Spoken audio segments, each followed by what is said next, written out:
Virgil, first of all, I want to tell you, I'm not a liar. I'm not a thief. And I don't steal from nobody. I just do my job. I'm the repo man. And it just so happened the $1 Million Man hired me to repossess his belt back. And now, Virgil, I don't know where I'm going to put this hook on you, but I'm going to put it over my shoulder, and I'm going to drag you right to the junkyard. Hey, big boss man, you know who I am, don't you? Because we're a lot alike. I don't lie, I don't steal, and neither do you. And all the people just love it. But you know something? Man, you are going to meet in the ring. I just hope you can make it to the arena, because the other day, I was sneaking around at your house. You didn't see me. I got you track! So make sure and make it, because I need to repossess you. The Royal Rumble's going to be very interesting. All those wrestlers aren't even know I'm going to be there until it's too late, because what they think is theirs isn't going to be. It's going to be mine, and that's the World Wrestling Federation Championship.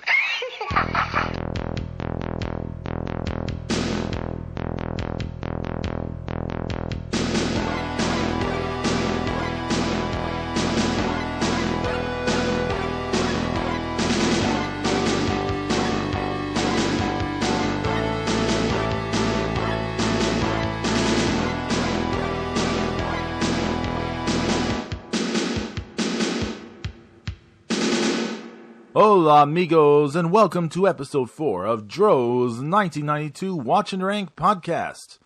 I'm Dro, aka Pedro Boyd, aka Texan Spaniard, on Twitter, Instagram, and YouTube, Texan Spaniard Studios on Patreon and Ko-fi. And this is my podcast about my journey of watching and ranking wrestling matches from the year 1992 in the year of our Lord 2020. For the complete story behind the inspiration of this podcast, please go back to our very first episode. How's everyone doing? I hope all is well. I hope everyone's doing good. Sorry we missed out last week. I got struck down by a small cold, but we are back. Disclaimer up front, like always, the reviews, rankings, ratings, opinions expressed on this podcast are solely opinions from, some artist loser dude out of Southeast Texas who's watched wrestling his entire life. None of this is meant to be taken as the gospel, truth, fact, the final word, blah, blah, blah. It's just opinion. If you have listened to this show before, then you know the format. I watch matches from 1992. I give them a rating out of 0 to 5 stars. And if I judge them to be at least 3 stars, then they make the official 1992 list. If they are below 3 stars, they do not make the official list, but I talk about them on here. A quick breakdown of my ratings. 0 to 1 stars is bad, awful, caca poo poo. 2 to 2 3/4 stars is okay, alright, fun stuff. 3 stars is a good match. 3.5 stars is a really good match. 4 stars is a great match. 4.5 stars is fantastic. Possibly mind-blowing match. 4 3/4 stars is totally mind-blowing and out of this world match. And 5 stars is the ultimate, the very best, all-time classic, basically a perfect match. It doesn't get any better or higher than 5 stars. So none of that 6 or 7 star bullshit here. It is either 5 stars or it's not. If I have a secondary mission in this podcast, it is to retrain people into understanding there is nothing more than 5 stars. There is nothing higher. Nothing breaks, as people try to say, nothing breaks the 5 stars. That's caca de la vaca. It's caca. It's caca. And of course, any 4 stars and up is all going to be like must-see stuff. Anyways, with all that out of the way, let's get down to business. First, with the 1992 matches that I watched over the last 2 weeks that missed making the cut of the official list. Thought I'd add a little sound effect. Mariko Yoshida and Takako Inoue versus Etsuko Mita and Mima Shimoda from All Japan Women's January 4th, 1992 show. Super fun match. Just end-to-end action at a fast pace. At times, super sloppy, but in a way that adds to the scrappy feel of it all. Competitive and action-packed, very fun match. With better execution and smoothness, it could have rated higher, but super fun match, 2.5 stars. Saki Hasegawa and Debbie Malenko versus Yumiko Hata and Suzuka Minami from All Japan Women's January 4th, 1992 show. Another super fun action-packed match with great sequences and spots, but suffered, again from some sloppiness. Poor Debbie Malenko. Hata was brutally stiff with her in this match and gave up nothing for her. She didn't sell or take much from the American at all. Malenko is interesting in that she is probably the best women's wrestler from the United States in that period of time who never made it in the United States at all. If she hadn't suffered the horror injuries she would suffer over the next year or two from this point, I wonder if she would have appeared on the WWE's radar in the late 90s, because she's a good-looking lady. She was very good in the ring, very good for a U.S. women's wrestler, even in that time period. I've always enjoyed Saki Hasegawa. She had a great look and just had so much fire and conveyed that in everything she did well. She's another worker who injuries cut down before she could become something special, unfortunately. Hata and Minami chew up Malenko and get the win. Fun match, but just too sloppy for me. 2.5 stars. Then we have the Barbarian versus the Berserker. Didn't John Nord used to do that thing? Hoof.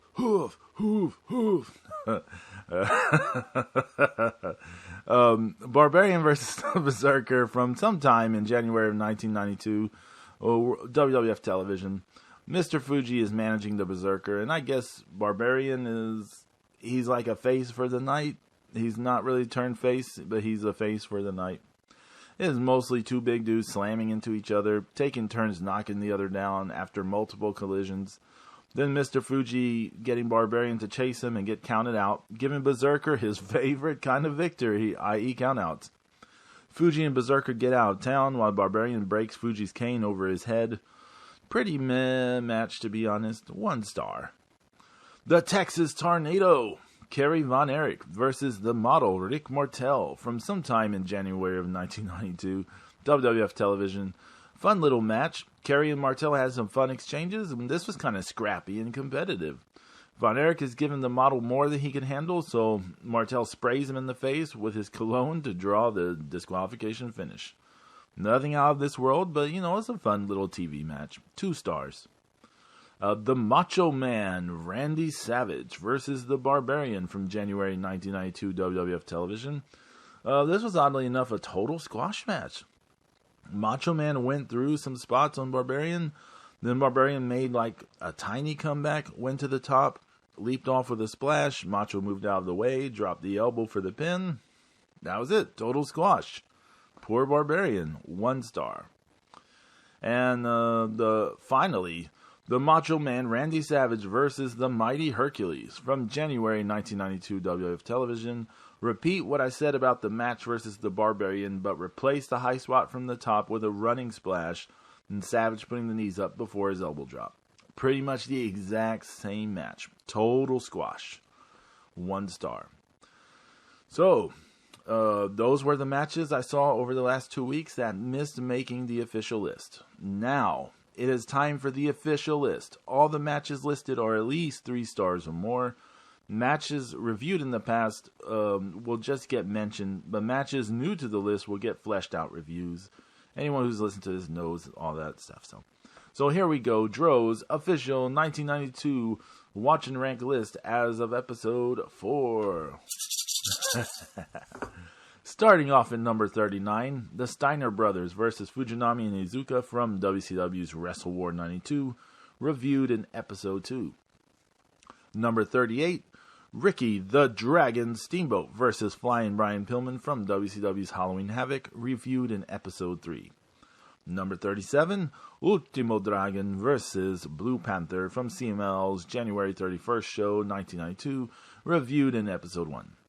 Number 36, Wyndham, Rhodes, and Simmons versus the Dangerous Alliance from WCW. I think it was Clash of Champions.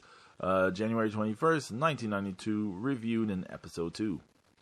Number 35, the Steiner Brothers versus Sting and the Great Muta from WCW and New Japan's January 4th, 1992 Tokyo Dome show, reviewed in episode 3.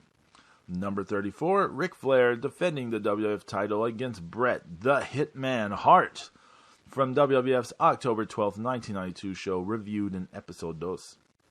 Number 33, Lex Luger defends the WCW World Heavyweight Championship against Sting from WCW Super Brawl 2, reviewed in episode 1. Number 32, Randy Savage, the Macho Man versus Jake the Snake Roberts from WWF Saturday Night's Main Event, February 1992, reviewed in episode 1. Number 31, the finals of the NWA Tag Team Title Tournament between Barry Windham and Dustin Rhodes versus Terry Bam Bam Gordy and Dr. Death Steve Williams from WCW's Great American Bash, reviewed in episode 2. And now, new at number 30, Los Villanos versus El Signo, Black Power, and Negro Navarro from UWA's February 2nd, 1992 show. What a good match, and what a good example of real traditional lucha libre. They cut a fast pace in this match. None of the 3 falls are long, and the match clocks in, I think, just over 12 minutes roughly.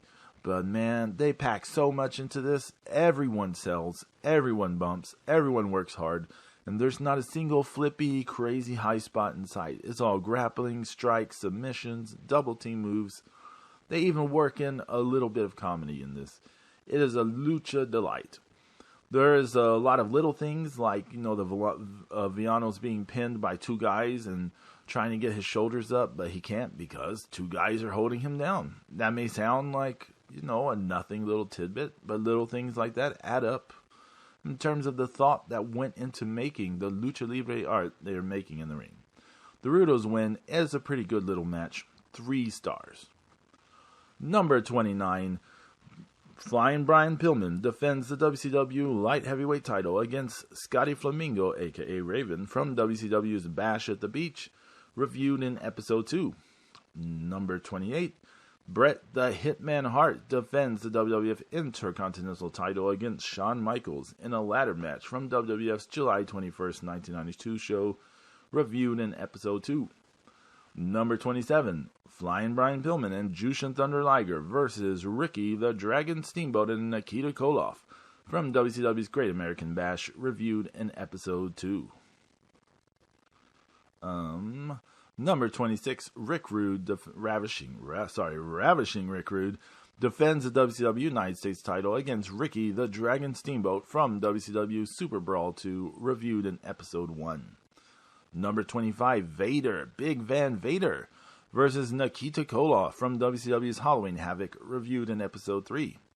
Number 24, Windham and Rhodes defend the unified tag team titles against Dr. Death Steve Williams and Stunning Steve Austin from WCW's Halloween Havoc, reviewed in episode 3. Number 23, the Dangerous Alliance defend the WCW tag team titles against the Steiner Brothers from WCW Super Brawl 2, reviewed in episode 1. Number 22, Windham and Rhodes versus Zbyszko and Austin from WCW Super Brawl 2, reviewed in episode 1. Number 21, Brian Pillman defends the WCW Light Heavyweight Championship against the Z-Man, Tom Zink, from WCW's Wrestle War, reviewed in episode 2. Number 20, Octagon defends the Mexican National Middleweight title against Fuerza Guerrera from CML's January 31st, 1992 show, reviewed in episode 2. Number 19, Roddy Piper defends the Intercontinental title against Bret the Hitman Hart from WWF's WrestleMania 8, reviewed in episode 3. Number 18, Sting versus Big Van Vader in the King of Cable Finals from WCW's Starrcade, reviewed in episode 3. Number 17, Sting defends the WCW World's Heavyweight Championship against Big Van Vader from WCW's Great American Bash, reviewed in episode 2. Number 16, Bret the Hitman Hart defends the WWF Championship against Shawn Michaels from Survivor Series 1992, reviewed in episode 3. Number 15, Sting versus Cactus Jack in a Falls Count Anywhere match from WCW's Bash at the Beach, reviewed in episode 2. Number 14, Huracan Sevilla versus Bestia Salvaje in a Puestas Caballera versus Caballera hair match from CML's Valentine's Show 1992, reviewed in episode 3. Whew. Number 13. El Signo defends the UWA Light Heavyweight Championship against Tejano from UWA's January 12th, 1992 show, reviewed in episode 2. And brand new at number 12. El Canek defends the UWA Heavyweight Championship against Dos Caras from UWA's February 2nd, 1992 show. This is a great match. I ended up watching it twice because I enjoyed it so much. This is 20 minutes of two guys using submissions, holds, grappling to tell an engrossing and compelling story in the ring over 3 falls. Dos Caras keeps his eye on the prize the entire match. He picks his target, connects knees, and he works it over the entire match. You get to see Canek struggle to survive and fight back amid his knee being taken away from him. Amazing thing about this match is they don't bust out a single tope or dive. No super devastating head dropping moves. It is all Aristelona and Llaveos, and by the end the crowd is out of their minds, biting on every near fall and near submission. It's so great. The job Canek does of selling throughout is fantastic.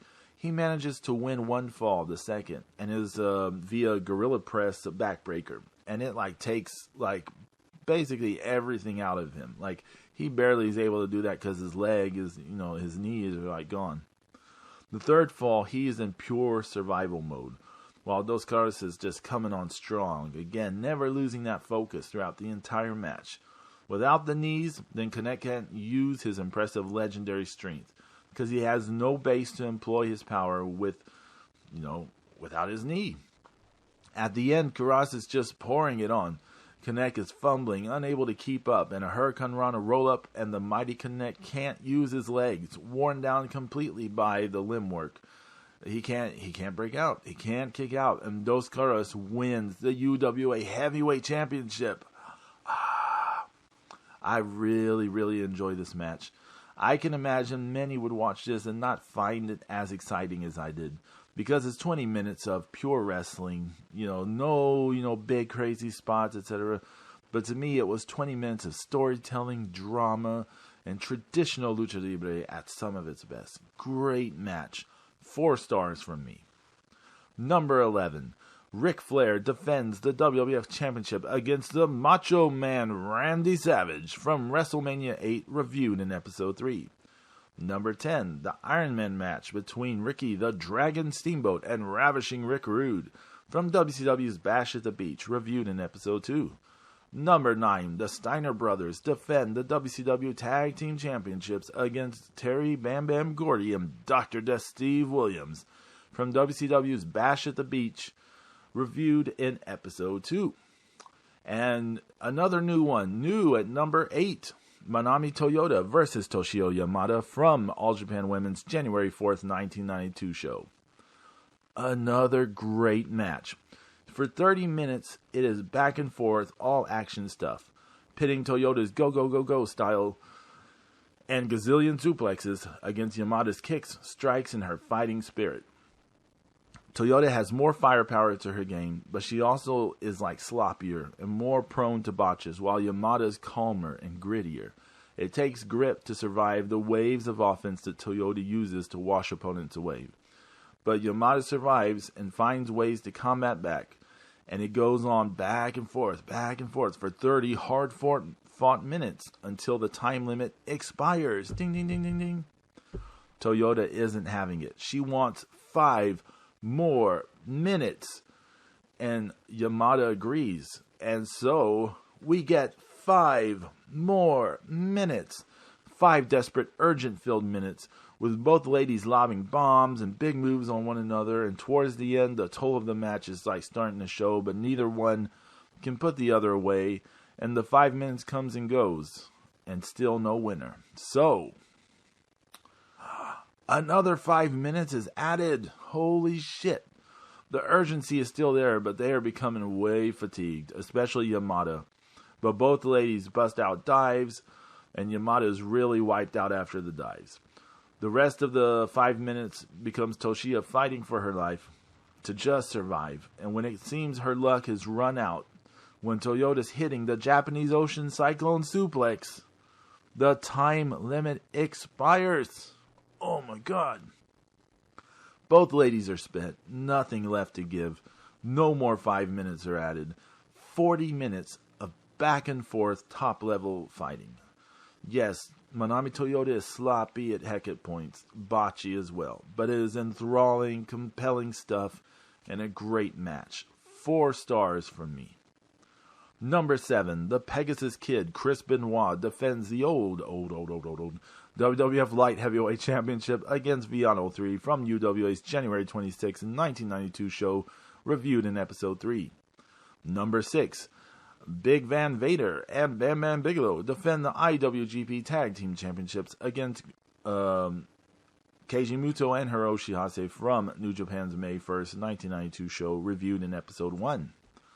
Number 5, Sting's Squadron versus the Dangerous Alliance in War Games from WCW's Wrestle War 1992, reviewed in Episode 2. At number 4, the match that inspired this entire project. Again, for the whole story, go back to Episode 1. Jushin Thunder Liger defending the WCW Light Heavyweight Championship against Flying Brian Pillman from WCW's Super Brawl 2, reviewed in Episode 1. And now, new at number 3, Kyoko Inoue defends the IWA Championship against Akira Hakuto from All Japan Women's January 4th, 1992 show. Wow, what a fantastic match. Kyoko is decked out in an awesome metallic gold outfit and like a big a big red, like Big Van Vader-esque looking mask instead of her usual red and yellow gear with the face paint. Hakuto hasn't made the fashion changes yet at this point. She's still in her old white and blue gear with the short hair. What follows is both women putting each other through hell. Pure hell with the IWA title on the line. Both women push each other to the point of suffering that it becomes believable that either one could walk away with the prize. Hakuto is of course great, as always, but Kyoko is more amazing of the two here in my opinion. Her selling and acting through her facial expressions, body languages, really get across the story in this match, especially in the final third. There are some key points where Kyoko becomes desperate to stall Hakuto, or at least get to her feet, because if she doesn't, the match could possibly turn to where she is in a position that she cannot dig out of. And this is a big point of the match, I feel. Both women trying to keep the other down to at least a similar position of suffering as the other one, so that neither can get ahead an advantage where the other can't overcome. That is how much pain they inflict on each other. There's a spot that still kind of blows me away where Kyoko goes for her Mongolian chops and Hakuto captures her arms in midair and like hits a suplex. And it was just like done so quickly and so smoothly, like whoa. It was like whoa. Hakuto basically hits a Tiger Driver 91 because she drops Kyoko right on her head, and Kyoko survives, but the look on her face is like one of total pain.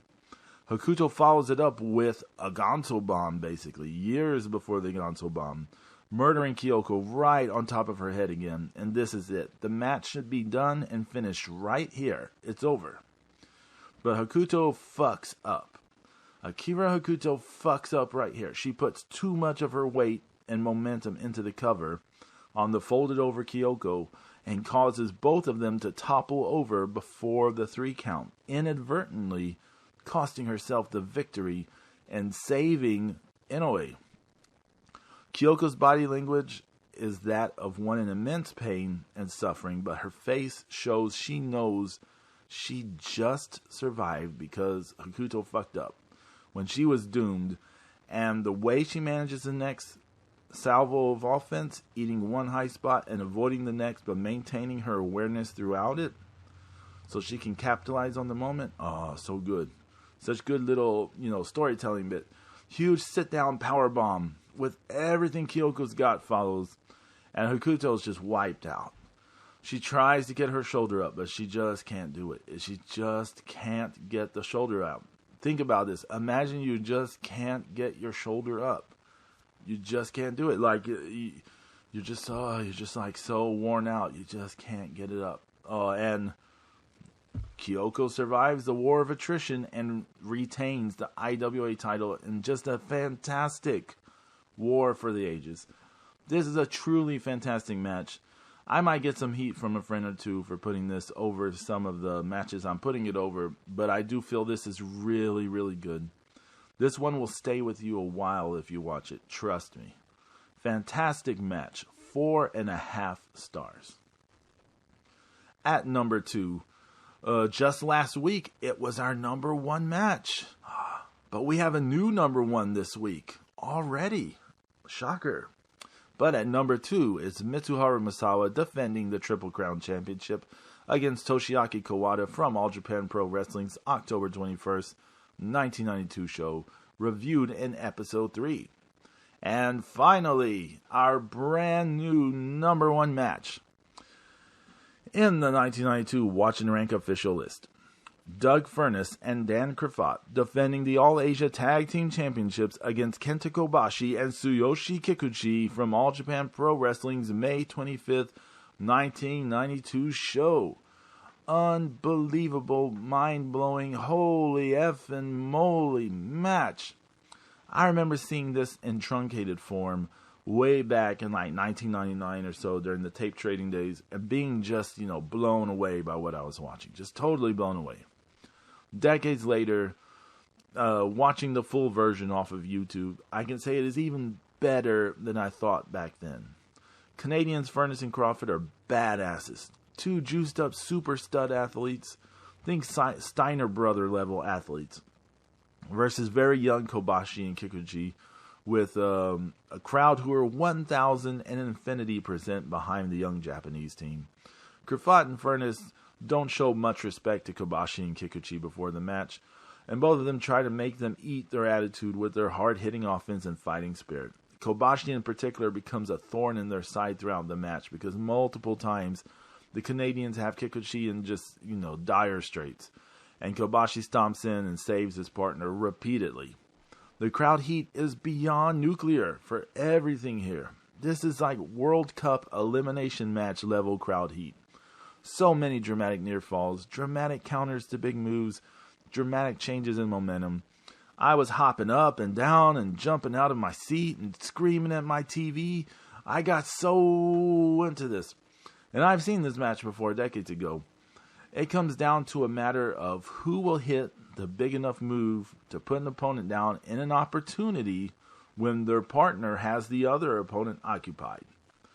Both teams have chances just like this that seem for sure to finish it, but they end up not being because the other person ends up, either the person kicks out or the other partner is able to escape, blah, blah, blah. And it seems maybe this match is going to head to a time limit draw. But another chance comes. Kobashi gets another chance very late in the match, and he hits the move that ate knees earlier when he tried it. Moonsault. He hits the moonsault. Kikuchi has the other guy occupied. 1, 2, 3. Kobashi and Kikuchi do it. They are the new All Asia Tag Team Champions. Oh my God. Post-match, Furnas and Cravat, they put the belt on the waist of the team that defeated them in a show of sportsmanship and, showing that Kobashi and Kikuchi had earned their respect, coming full circle from the start. It's mind-blowing match. Mind-blowing match. There's a bit of sloppiness. I'm not going to lie. There's a little bit of sloppiness that I feel holds this back from perfection. But it is almost perfect. This one is so close to being perfect. This is one of the best tag team matches you will ever see in your life. 4 3/4 stars. If you've never seen this match, you gotta watch this match. Our new number 1. And that will do it for episode 4 of Dro's 1992 Watch and Rank podcast. I want to thank you for listening to the show. Be sure to tune in to my YouTube channel every Saturday morning at 10 a.m. Central Time, 11 a.m. Eastern Time, and 8 a.m. Pacific Time for the Mark Out Mania Saturday Morning Podcast with me, amigos, James Extreme Sorno and God of Thunder, Zeus King Dark, where we talk wrestling, movies, TV, anything. Be sure to like this podcast in whichever format you are enjoying it from, YouTube or the MP3 download from Patreon.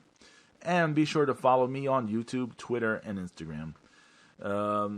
If you are feeling really generous, consider subscribing to my Patreon at the tip jar tier or buy me a coffee via my coffee account. Thanks. Take care. See y'all next week for more 1992 wrestling talk. And adios.